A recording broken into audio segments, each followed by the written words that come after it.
Alors on poursuit, on va rester dans les gonioporas. Ici on a un goniopora vert, je vais montrer quelques formes. Donc goniopora, le vert, ici on a encore quelques gonioporas mauves, une autre variété de vert. Donc comme je disais tout à l'heure, il y a plusieurs formes de goniopora.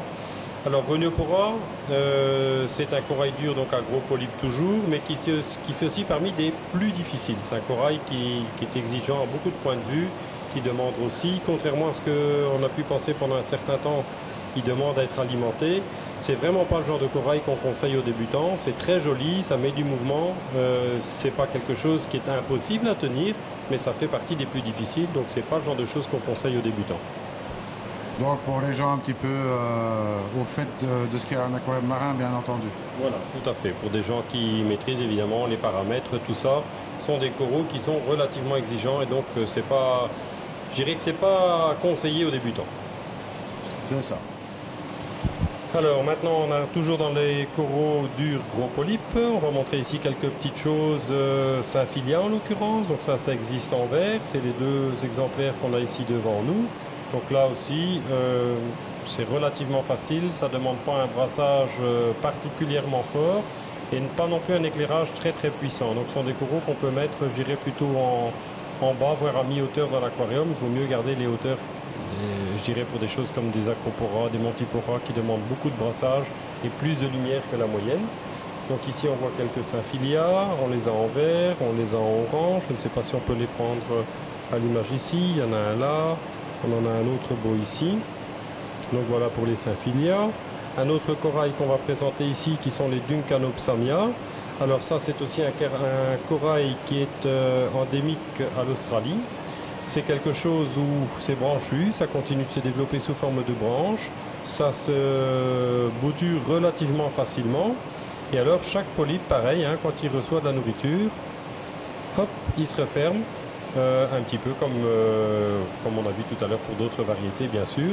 Alors ça, par contre, pour un bon développement, lui, doit être nourri et il se nourrit de petites proies déjà comparables à ce qu'on peut donner aux poissons, des artémias, des mysis, des choses comme ça, sans aucun problème.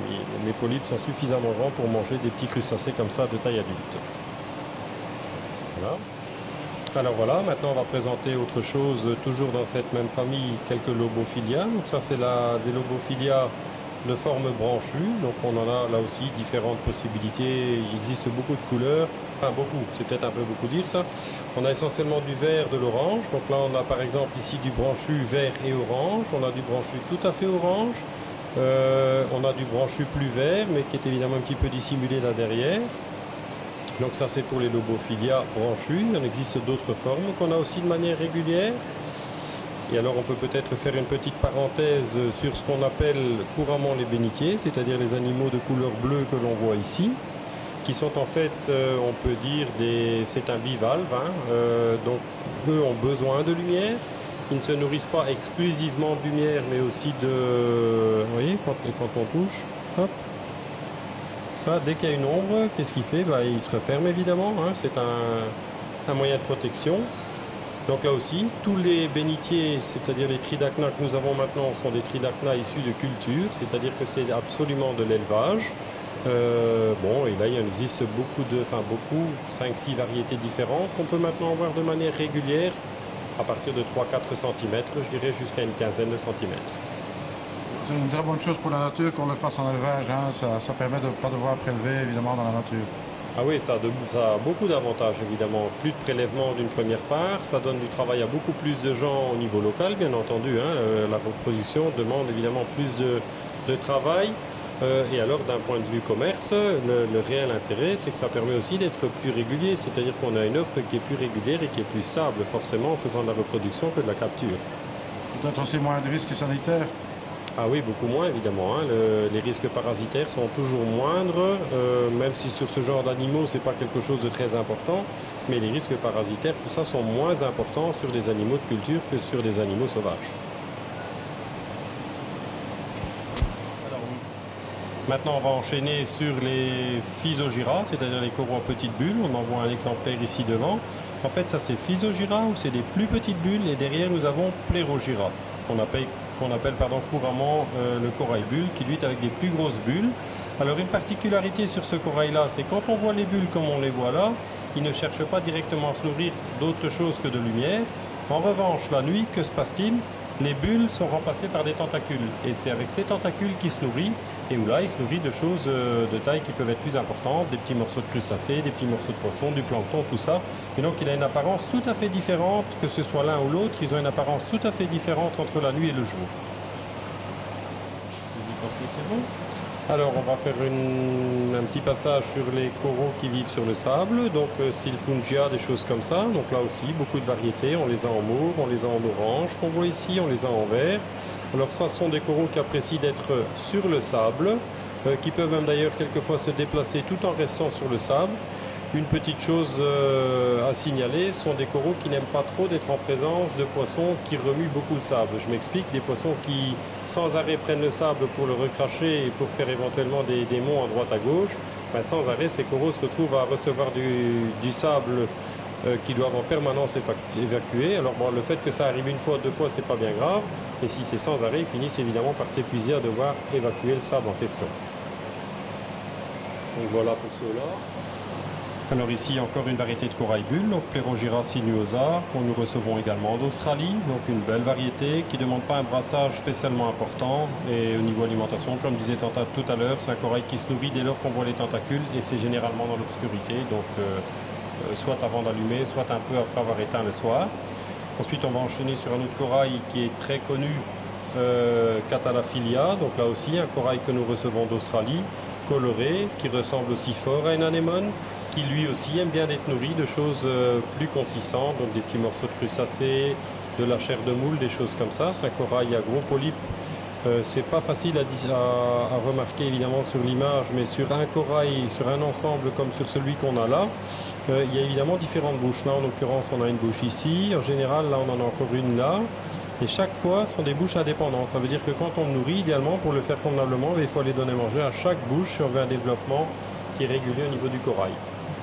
Donc voilà pour le Catalaphilia. Alors généralement, ceux que nous recevons sont presque toujours de couleur verte. Quelquefois quand même, certaines variantes.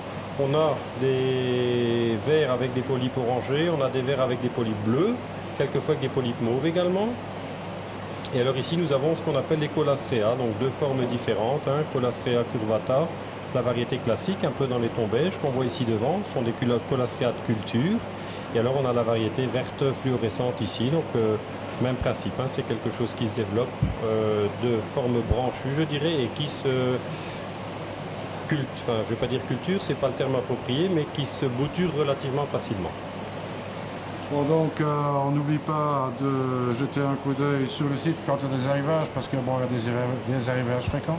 Oui, on peut dire qu'on reçoit des coraux pratiquement chaque semaine maintenant. Alors à chaque fois avec un petit peu de diversité, hein. Quelquefois il y a plus d'acropora, quelquefois il y a plus de coraux à gros polypes, c'est variable d'un endroit à un autre, parce qu'évidemment tout ça n'est pas cultivé au même endroit, hein. En fonction des conditions, ça ne vient pas toujours du même endroit.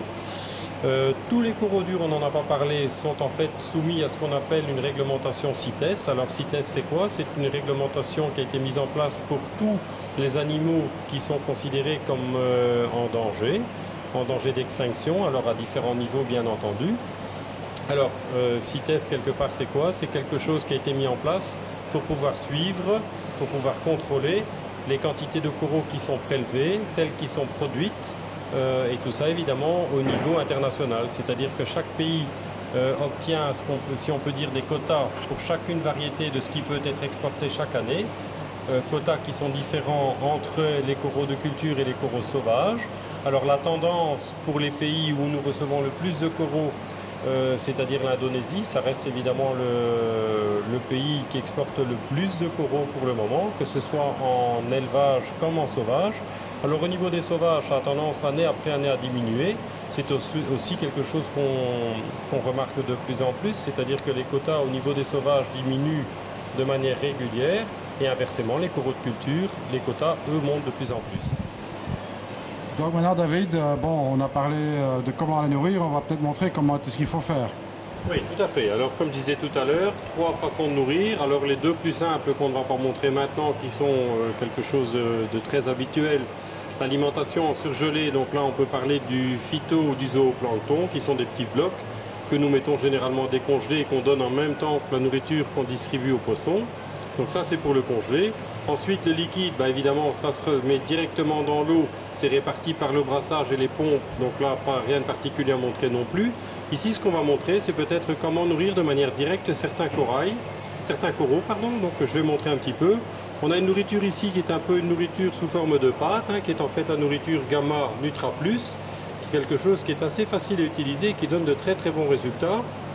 Alors on peut considérer que c'est une nourriture qui est bien en nourriture directe pour beaucoup de choses, on va voir tout de suite, et ainsi qu'une nourriture qui peut être répartie par le brassage pour les tout petits polypes. Alors comment ça se passe? Vous avez le flacon, il y a une petite pipette, je vais montrer ici, je vais l'enlever pour le montrer. Donc on vient mettre la pipette dans le flacon, c'est un petit peu comme une seringue mais qui est adaptée. On vient donc retirer la quantité de nourriture qu'on souhaite, je vais essayer de montrer, voilà. Donc on aspire la quantité de nourriture voulue en fonction de la quantité de coraux qu'on veut alimenter bien sûr. On retire, hop, voilà. Et alors on vient directement au-dessus des coraux qu'on souhaite nourrir. Qu'est-ce qui se passe? Comme une seringue, il y a un petit piston, hop, et c'est une pâte. Ça c'est l'avantage de cette nourriture-là, c'est qu'on a une petite pâte qui est en fait liquide comme ça, qui vient se déposer. Là je le fais sur un Cathalaphylia. On voit directement au moment où on donne, bon ça c'est un corail comme je disais tout à l'heure qui a plusieurs bouches, donc on donne dans chaque bouche. Qu'est-ce qui se passe? Ben, dès qu'il sent qu'il y a de la nourriture, hop, il a tendance à se refermer pour ingurgiter. Alors le Cathalaphylia, c'est un bon exemple pour montrer comment faire avec la nourriture, mais pour ce genre de coraux, c'est clairement pas suffisant. Lui, il a besoin aussi de quelque chose d'encore plus consistant, comme je disais tout à l'heure, des petits morceaux de crevettes, des petits morceaux de poisson, contrairement évidemment à une nourriture comme celle-ci. Alors les coraux-bulles qu'on voit là, il est inutile que je les nourrisse maintenant, comme on disait tantôt. Dès lors qu'ils n'ont pas les tentacules qui sont sortis, ils ne s'alimentent pas. Donc là, ils n'auraient pratiquement pas de réaction quand on donnerait à manger comme ça. Vous voyez, c'est comme si il ne se passait rien du tout. Maintenant, on peut peut-être montrer un peu plus loin sur des coraux à petits polypes. On va aller voir ensemble. Voilà, donc toujours la même nourriture. Donc là, le même principe. Voilà. Et là, on va bien voir, aux endroits où ils reçoivent, directement, ils se referment. Voilà. On voit vraiment, donc chaque polype, comme on disait tout à l'heure, et l'avantage de cette nourriture, c'est qu'elle forme un petit peu comme ça, c'est quelque chose qui est un peu plus dense que l'eau, ce qui fait que ça se dépose. Et alors tout ce qui part, qu'on pourrait penser qui est perdu, ben, tout ça en réalité, les plus petites particules de la nourriture qui ne sont pas ingurgitées directement par le polype ou par le corail lui-même, ne sont pas perdues, puisque ça part avec le brassage et c'est réparti dans tout l'aquarium, et automatiquement tous les coraux à plus petits polypes en profitent directement. Donc voilà, un petit peu une manière simple de nourrir les coraux, et le fait de le faire de manière régulière, ça change évidemment beaucoup sur la vitesse de développement de ceux-ci. Donc ne pas oublier de demander si cette nourriture est nécessaire pour le type de corail qu'on achète en fait. Voilà, tout à fait. Lorsqu'on choisit de prendre certains coraux, si on ne sait pas à quelle famille ils appartiennent et s'ils doivent être alimentés, il suffit de poser la question et on va expliquer comment ça doit être fait, bien entendu. Bon, alors David, on a fait un petit tour ici évidemment sur les coraux durs.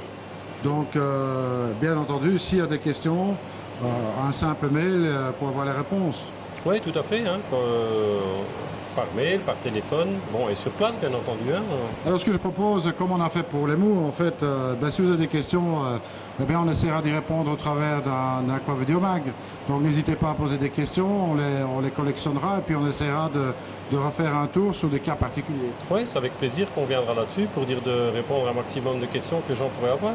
Et il y a encore une autre catégorie qu'on n'a pas citée maintenant, ce sont les anémones, mais c'est autre chose. C'est autre chose, on peut peut-être faire une petite parenthèse sur celle-ci.